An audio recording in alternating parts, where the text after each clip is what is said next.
आपके जो स्कोर है ना वो डिसाइड होगा। अब तक आपका जो भी स्कोर आ रहा था मॉक्स वगैरह में या जो भी था वो चीज़ें अब यहाँ से स्पीड पकड़ेंगी। ये लास्ट का महीना आप लोगों के सिलेक्शन को डिसाइड करेगा, ये बात का आप भरोसा कीजिए। तो जितने भी लोग हैं जो अब तक सो रहे थे, हालांकि ऐसे बहुत कम लोग होंगे, तो प्लीज़ आप लोग उठ जाइए और लग जाइए। इस 1 महीने को 2 महीना 3 महीना बनाना आपके ऊपर है। और इस बात को तो बिल्कुल भी मत सोचना कि एग्ज़ाम डेट आगे बढ़ेगी या ये लेट होगा वेट होगा, कुछ नहीं होगा। बिल्कुल एग्जैक्ट टाइम जो आयोग ने आपको दिया है वो उसी टाइम पर एग्ज़ाम होगा। ये सोचकर हम लोग चलेंगे और अपनी तैयारी को उसी हिसाब से बढ़ाएंगे। चलिए, बहुत दिन से आप लोगों की डिमांड थी कि सर चैप्टर वाइज रिवीजन या वन शॉट टाइप का कुछ हो जाए, तो एक कंप्लीट रिवीजन हमारा हो जाएगा। हालांकि पढ़ाई आपकी कंप्लीट होने वाली है या कुछ लोगों की हो चुकी है, लेकिन एक अंदर डर सा रहता है कि यार परसेंटेज चैप्टर मैंने ना 1.5 महीने पहले पढ़ा था, पता नहीं यार याद है कि नहीं है, पता नहीं यार वो टाइप का क्वेश्चन मैं कर पाऊंगा कि नहीं। तो ये जो डर है ना कहीं आप लोगों को रहता है कि यार ये बस इसका छोटा सा रिवीजन हो जाए कहीं से और तो फिर मैं देख लूंगा अपने आप। तो उसी को पूरा करने के लिए 10 दिन का टारगेट हम लोगों ने बनाया है और मैं कोशिश करूंगा कि 10 दिन में आपको बिल्कुल एग्जाम ओरिएंटेड चीजें जो आपके एग्जाम में अब तक, हालांकि हर साल तो एग्जाम होता नहीं है, तो मैंने कुछ अदर एग्जाम्स को भी बेस बनाया जो आपके स्टेट पुलिस में या स्टेट के और भी एग्जाम हैं जो आपके आयोग और भर्ती बोर्ड द्वारा तैयार किए जाते हैं, उनमें लेटेस्ट में जो एग्जाम हुए क्या पैटर्न रहा और क्या आपके एग्जाम में पैटर्न बन सकता है। नए क्वेश्चंस को लिया है। ऐसा नहीं है कि मैं आपको बहुत टफ क्वेश्चन इन 10 दिन में कराने वाला हूं। मैं कोशिश करूंगा कि मैं जितने भी चैप्टर्स आपको कराऊं सारे कराऊंगा, लेकिन हर चैप्टर में आपको मैं वही लेवल और उससे एक लेवल ऊपर, बहुत ज्यादा ऊपर मैं नहीं जाऊंगा। बहुत ज्यादा ऊपर हम सिलेबस में पढ़ चुके हैं, बहुत ज्यादा ऊपर हम प्रैक्टिस सेट में पढ़ चुके हैं। यहां वन शॉट में मेरा फोकस रहेगा आपके एग्जाम लेवल को मैच करना और उस लेवल से एक लेवल ऊपर जाना। बस एक लेवल ऊपर के लिए तो तैयारी हमेशा करनी चाहिए, पहले से तैयार रहना चाहिए। तो आप लोगों का काम है, जैसे आज परसेंटेज चैप्टर है, इसमें मैंने 40 क्वेश्चन डिसाइड किए। मैं हमेशा टारगेट स्टडी कराता हूं। आज मैं 40 क्वेश्चन परसेंटेज के आपको कराऊंगा और इन 40 क्वेश्चन को अगर आप करते हैं तो आपका फुल रिवीजन परसेंटेज में होगा। आप अपने एग्जाम के लिए 100% तैयार हो जाएंगे। परसेंटेज में कैसा भी सवाल कहीं से भी बने, इन 40 क्वेश्चन से ही बनेगा, ये आप भरोसा कीजिए। लैंग्वेज चेंज, देखो मैथ्स में लैंग्वेज चेंज होने में टाइम नहीं लगता है। अगर आप ये सोच रहे हैं कि सर बिल्कुल एग्जैक्ट सेम दिखने का जैसा सवाल, डिजिट भी सेम होनी चाहिए, ऐसा नहीं होता है। डिजिट आगे पीछे होती है, लैंग्वेज वही रहती है और मीनिंग सवाल का वही रहता है। तो उसके लिए हमें तैयार होना है। रफ कॉपी और पेन लेके बैठ जाओ। अब आज का काम आपका क्या है वो सुनो। आपका काम है कि 40 क्वेश्चन आप करेंगे। उसके बाद जब जैसी क्लास खत्म होती है आप देखेंगे कि आपके गलत क्वेश्चन कितने हुए। गलत जो भी होता रहे उसे साइड में लिखते रहो, 2 3 4 5 10 जितने भी क्वेश्चन गलत हो। उसके बाद फिर क्या करना है, जैसे ही वीकेंड आता है, मैं मान लो संडे में आपकी क्लास नहीं होगी सपोज, तो संडे में आपको उन क्वेश्चंस को फिर से दोबारा करना है और उनके जैसे सवालों को अपने बुक वगैरह से, नोट्स वगैरह से उठा के रिवाइज करना है। जो क्वेश्चन आपको लाइव क्लास में नहीं होंगे या फिर जो वो लोग रिकॉर्डेड देखेंगे, फर्स्ट टाइम देखकर जिन लोगों से क्वेश्चन नहीं हो पाएगा। ठीक है, तो तैयार है ना आप लोग? एक बार मुझे थम्स अप करके बता दो कि सर फुल तैयार हैं, पूरे तैयार। अभी देखो पासिंग आउट परेड हुई है, आपके रिलेटिव, आपके जानने वाले दोस्त भाई बंधु अभी पासिंग आउट परेड में जो फुल ड्रेस के साथ यहाँ तक उनका कवर अप होता है पूरा, जो उनके कैप वगैरह होती है उसके साथ वो मार्च करते हैं, तो अंदर एक झंझनाहट सी होती है ना कि यार एक दिन तो आएगा कि मैं भी इनकी जगह रहूंगा, मेरे भी पापा, मेरी भी मम्मी, भाई बहन खड़ा होगा और मैं उनके सामने मार्च करता हुआ जाऊंगा और सल्यूट करूंगा। वो सपना है ना आपका भी? तो वो पूरा तभी होगा जब आप मेहनत करेंगे। केवल सपने देखने से सपने पूरे नहीं होंगे बच्चे, सपने देखकर उनके ऊपर काम करना है, तभी जाकर वो पूरे होंगे। ठीक है, तो चलिए बहुत जल्दी आपका भी दिन आएगा जिस दिन पासिंग आउट परेड में आप लोग अपने स्टेटस वगैरह शेयर कर रहे होंगे, अपने सोशल मीडिया के थ्रू अपने जानने वाले चाहने वालों को अपनी इस खुशी का इजहार कर रहे होंगे। ठीक है, तो चलिए पहला क्वेश्चन है कि एक फैक्ट्री हर महीने 10,110 बल्ब बनाती है, यदि 20% बल्ब खराब हैं तो बताइए कितने। देखो इन 40 क्वेश्चन में मैंने हर टाइप कवर करने की कोशिश की है जो आपके एग्जाम ओरिएंटेड है, चाहे वो टाइप आसान है, चाहे वो टाइप टफ है, चाहे वो टाइप कैलकुलेटिव है, चाहे मॉडरेट है, हर टाइप को मैं कवर कर रहा हूं। बच्चे वो कमेंट चला दो भाई सही से।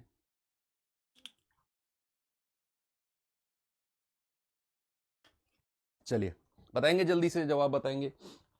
भाई हर महीने वो 10,110 बल्ब बनाती है, अगर 20% बल्ब खराब हो गए तो कितने बल्ब खराब है, 20% निकाल दो। ये मत कहना सर बहुत आसान है क्वेश्चन, तो मैंने बहुत आसान, मॉडरेट, अच्छा सारे लेवल के क्वेश्चंस यहां पर आपके लिए बनाए हैं। तो यहां पर बल्ब कितने बनाती है, 10,110। कह रहा 20% बल्ब खराब हो गए तो कितने बल्ब खराब हैं, इसका 20% निकाल दो। बस यही तो करना है आपको। 2 जीरो से 2 जीरो गया, 1011 को 2 से गुणा करेंगे तो 2022 हो जाएगा। क्या जवाब हो गया आपका, ऑप्शन नंबर डी 2022।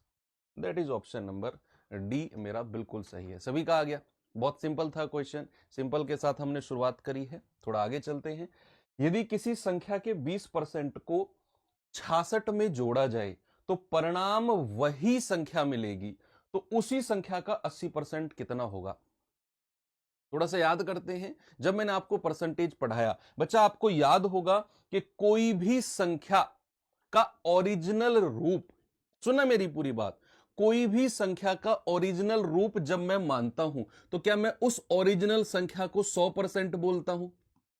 कोई भी संख्या को अगर आप परसेंटेज में मान रहे हो वो संख्या 100% मानी जाएगी। हाँ जी सर।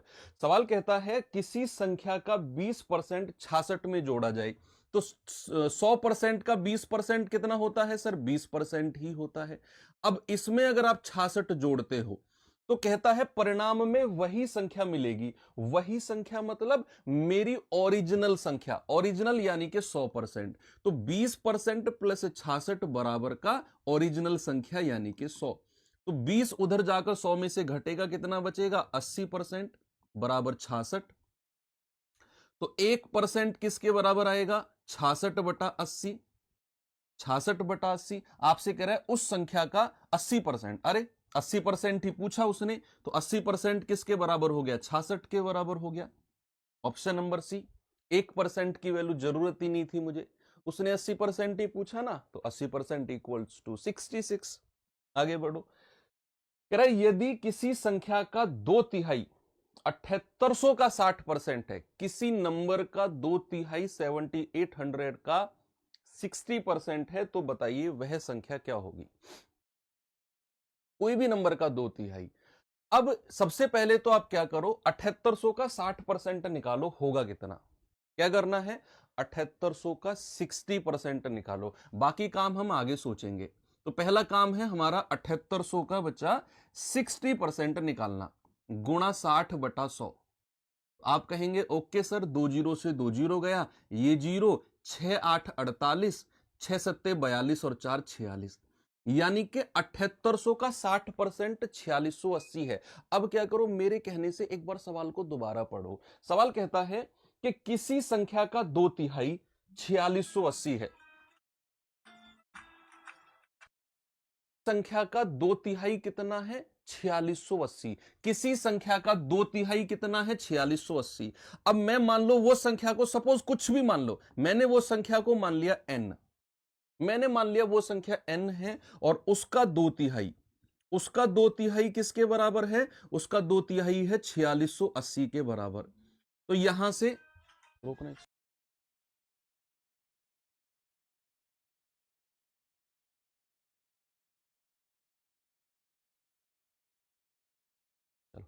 चलो तो n का 2/3 बराबर 4680।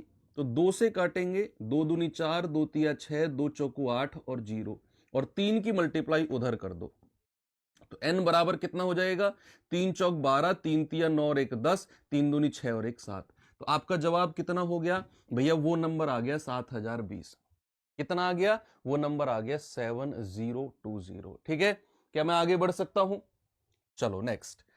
कह 4520 का 80% का 75% का 50% का 25%, बहुत सारे परसेंटेज उसने यहां पर आपके लिए लगा दिए हैं। कह रहा है बताओ इसका मान क्या होगा। उम्मीद करता हूं सभी लोग इसका सही जवाब देंगे, कोशिश करो और बताओ।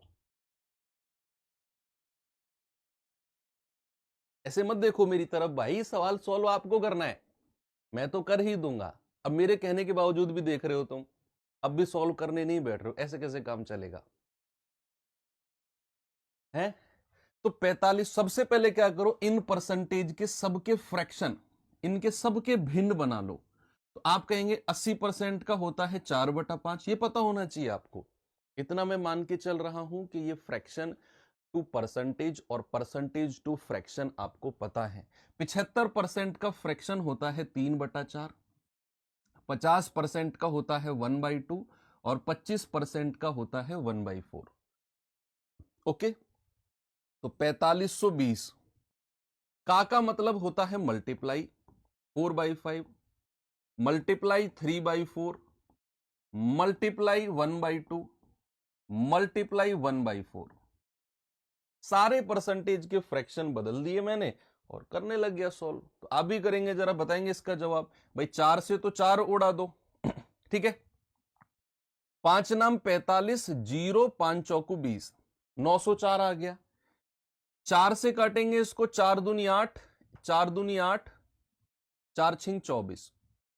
अब 2 से काटेंगे इसको, 2 एकम 2, 2 एकम 2, 2 तिया 6, यहां 3 है 113 है, तो 113 गुणा 3 कितना बन गया भाई साहब, 339। यानी कि आपका सही जवाब आ गया ऑप्शन नंबर ए 339। सभी का आ गया, कर सकते हैं। ये तो परसेंटेज ऐसे थे जिनका फ्रैक्शन आपको कहीं ना कहीं लिखवाया गया है या फिर आपको याद है। मान लो कुछ और परसेंटेज आ जाए, मान लो सपोज आ जाए 35%, 15%, 18%, तो उनका भी फ्रैक्शन आपको लिखना है। मान लो कहीं आ जाए 35%, नहीं पता क्या होता है डायरेक्ट, तो क्या करो, उसको 35/100 करो पहले, 5 सत्ते 35, 5 से जाएगा 20 बार, इस तरीके से फ्रैक्शन में बदल के तब यहां पर रखो। तो बहुत सारी चीजें आपके लिए आसान बन जाएंगी अगर ऐसा आप करते हैं तो। चलो अगले सवाल पे आते हैं, बताओ जल्दी से जवाब क्या होगा। सवाल है यदि x का 754% बराबर 754 का 845%। सवाल दिखने में आसान है लेकिन डिजिट अच्छी है, और सवाल टफ उसकी लैंग्वेज से नहीं बनता है, सवाल टफ बनता है उसकी डिजिट से। जो डिजिट उसमें अगर उसने उल्टा सीधा कर दिया ना, लैंग्वेज का टफ क्वेश्चन पहले बनता था जब ऑफलाइन पेपर होते थे 2015-12 से पहले। अब हालांकि अब भी कुछ ऑफलाइन बनते हैं, लेकिन अब उन्होंने अपडेट किया है आयोग वगैरह ने, अब वो लैंग्वेज बहुत बड़ी टाइप नहीं करते हैं, तो सवाल छोटा रखेंगे लेकिन उसकी डिजिट थोड़ा ऐसी रखेंगे कि आप बच्चे, भाई इट्स ऑल अबाउट टाइम। समय अगर किसी क्वेश्चन ने आपका खा लिया, तो अगर वो आसान क्वेश्चन भी है और उसमें आपको टाइम लग गया, तो वो आसान भी आपके लिए टफ बन गया, ये मान के चलो। और किसी टफ क्वेश्चन में आपने तुक्के से मारा, सही सही आंसर लगा दिया, तो वो टफ भी आपके लिए आसान बन गया। फिर सारा खेल समय का है। तो x का 754%, का मतलब मल्टीप्लाई होता है 754/100 बराबर 754 का 845%, 845/100 बटे 100 से बटे 100 कट गया, 754 से 754 कट गया, तो x बराबर कितना आ गया, 845। दिखने में कितना अच्छा था क्वेश्चन, लेकिन कुछ था ही नहीं। अच्छा, प्रिंटेबल पीडीएफ चाहिए क्या आप लोगों को इसकी? बोर्ड पीडीएफ से काम चल जाएगा? प्रिंटेबल चाहिए तो मैं प्रोवाइड करा दूंगा आपको, ठीक है। बोर्ड पीडीएफ प्लस प्रिंटेबल दोनों प्रोवाइड करा दूंगा, एप्लीकेशन में ही प्रोवाइड हो जाएंगी, तो आप लोग वहां से देख लेना इसको। प्रिंटेबल में क्या होगा कि एक बार आपने मेरे साथ किया सॉल्व इस पेपर को, 40 क्वेश्चन को, प्रिंटेबल मिल जाएगी, तो जल्दी जल्दी जल्दी जल्दी खुद से भी आप दोबारा इसका रिवीजन कर सकते हैं और 15-20 मिनट में हो जाएगा। यदि y x से 20% अधिक है तो x y से कितने परसेंट ज्यादा होगा?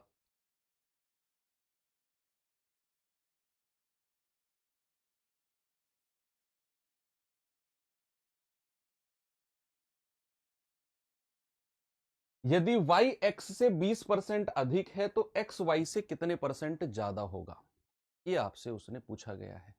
अब ऐसे सवालों की मैं आपको डायरेक्ट ट्रिक बता रहा हूं, आपने किसी भी मेथड से ये क्वेश्चन पढ़े हो, मैं बताता हूं ट्रिक क्या करना है आपको ट्रिक के रूप में।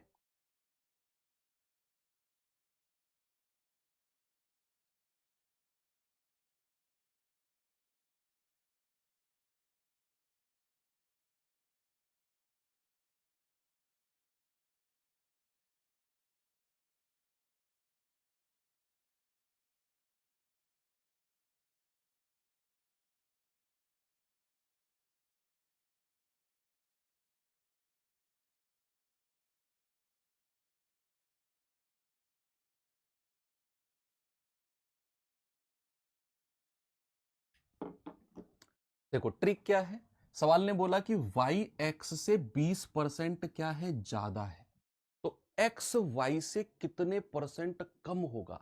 सबसे पहले क्या करना है, आपको देखना है कि यहां अधिक है या कम है। y x से 20% अधिक है या कम है, ऐसा उसने बोला। अब क्या करना है, जो परसेंटेज है उसे तो रखो सीधा ऊपर, ये परसेंटेज को रख दिया आपने ऊपर। अब अगर उसने बोला है अधिक, तो डिनोमिनेटर में रखना है 100 प्लस 20, यही वाला परसेंटेज 100 में जोड़ना है और मल्टीप्लाई बाई 100, आपका डायरेक्ट आंसर आएगा। और अगर वो बोलेगा कम, तो नीचे रखना है 100 माइनस, ठीक है।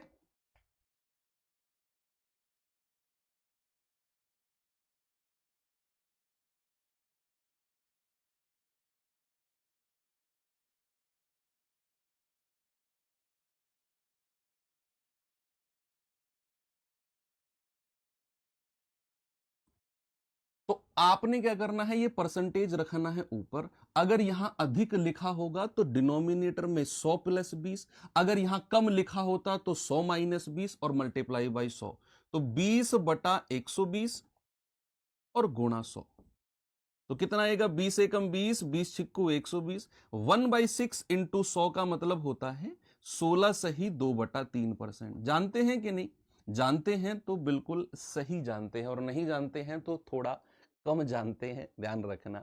तो थोड़ा कम से सही जानने के लिए मेहनत जरूर करें। ये सवाल को ट्राई करो खुद से, खुद से इस सवाल को जल्दी से बच्चा ट्राई करेंगे। लेवल नहीं, आप बच्चे देखो थोड़े गुमराह हो जाओगे। कुछ लोग क्या है, लेवल बढ़ाओ, हार्ड करो। प्लीज आप लोगों से मेरी रिक्वेस्ट है, मैं पूरे डेडिकेशन के साथ वही 40 क्वेश्चन तैयार करके लाया हूं जो आपके एग्जाम ओरिएंटेड हैं और उससे एक लेवल ऊपर हैं। आपको टफ लेवल हार्ड चाहिए तो भाई साहब यहां पर आपको वो नहीं मिलेगा। यहां मैं एग्जाम ओरिएंटेड चीजें कराऊंगा, जो करा रहा हूं भरोसा है तो आराम से चुपचाप कर लो उसे। टफ लेवल में करा सकता हूं, बहुत टफ करा सकता हूं, जिसमें एक क्वेश्चन में 5-5 मिनट लगे। कोई फायदा है क्या? आपको लगता है यूपी कांस्टेबल में वो आएगा? कभी नहीं आएगा। और अगर आया भी तो आप कर नहीं पाओगे, चाहे मैं आपको पूरे दिन करा दूं वो क्वेश्चन टफ, पूरे दिन पूरा हफ्ता में आपको टफ क्वेश्चन की प्रैक्टिस करा दूं। एग्जाम में अगर टफ क्वेश्चन आ गया तो आप नहीं कर पाओगे, टाइम वेस्ट कर दोगे, वो जब भी छोड़ना पड़ेगा आपको वहां। तो आप लॉजिक समझते क्यों नहीं हो? है ना, समझो ना वो चीज मैं करा रहा हूं, चाहे मैं आपको बहुत आसान आपको लग रहा है, लेकिन ये आपके एग्जाम ओरिएंटेड है, बिल्कुल बिल्कुल एग्जाम ओरिएंटेड। बहुत एनालिसिस करने के बाद ये सेट मैंने बनाए हैं। ए बी से 25% अधिक है, बी सी से 30% कम है, यदि सी डी से 20% अधिक हो तो ए डी का कितना परसेंट अधिक होगा, ये आपसे उसने पूछा है। सवाल कह रहा है ए बी से 25% अधिक है, ओके, बी सी से 30% कम है और सी डी से 20% अधिक है। चलो, ऐसे सवाल जब भी 3-4 चीजों की बात हो ना, ए बी से, बी सी से, सी डी से, देखो आपके पास दो तरीके हैं, या तो आप 2-2 का रेशियो बना लो, ए बी का, बी सी का, सी डी का, एक तो ये हो गया। दूसरा हो गया आप एक चेन से बनाओ इनको, एक चेन मेथड होता है। चेन मेथड क्या होता है? चेन मेथड यानी कि आप एक ही जगह से शुरू करो और इनको आप इंटरलिंक करना शुरू कर दो, जोड़ना शुरू कर दो। आप क्या करो, सबसे पीछे से शुरुआत करो, सबसे पीछे का रेशियो दिया हुआ है कि सी डी से 20% ज्यादा है, सी डी से। तो अगर मैं आपसे कहूं कि डी अगर 100 है तो सी कितना है 120। अब मैं चेन मेथड आपको बता रहा हूं, आप दो दो का रेशियो बनाकर भी आप कर सकते हैं, आप जानते हैं ये बात। चेन से कैसे करते हैं, कह रहा सी डी से 20% ज्यादा है। अगर डी 100 है तो सी कितना हो गया 120 हो गया। थोड़ा सा ऊपर आओ, इससे ऊपर कह रहा है बी जो है वो सी से 30% कम है, तो अगर मैं यहां से बी की वैल्यू निकालूंगा तो सी कितना है 120, और इससे 30% कम, कोई वैल्यू अगर 30% कम है तो कितना परसेंट बचेगी सर, 70% बचेगी। कितना बचेगी 70% बचेगी। 2 जीरो से 2 जीरो गया, 12 सत्ते 84। बी कितना आ गया 84। और थोड़ा ऊपर चलो, कह रहा है ए बी से 25% ज्यादा है। अगर बी 84 है तो ए कितना हो गया 25% ज्यादा। मेरे भाई कोई भी वैल्यू अगर 25% ज्यादा हो तो कितना परसेंट हो जाएगी 125%। भाई 25% ज्यादा का मतलब 125, 125 बटा 100, 25 चौके 100, 25 पंजे 125, 4 दूनी 8, 4 एकम 4, 21 पंजे 105। अब सवाल ने क्या बोला आपसे, सवाल कहता है कि भैया ए डी से कितना परसेंट ज्यादा है। डी कितना है 100, ए कितना है 105। तो भैया 100 से कोई भी वैल्यू जितना ज्यादा हो परसेंट में भी उतना ही ज्यादा होती है। तो डी अगर 100 है, ए 105 है, तो कितना ज्यादा हो गई 5, और परसेंट में भी 5 ही ज्यादा होगी। आपका जवाब हो जाएगा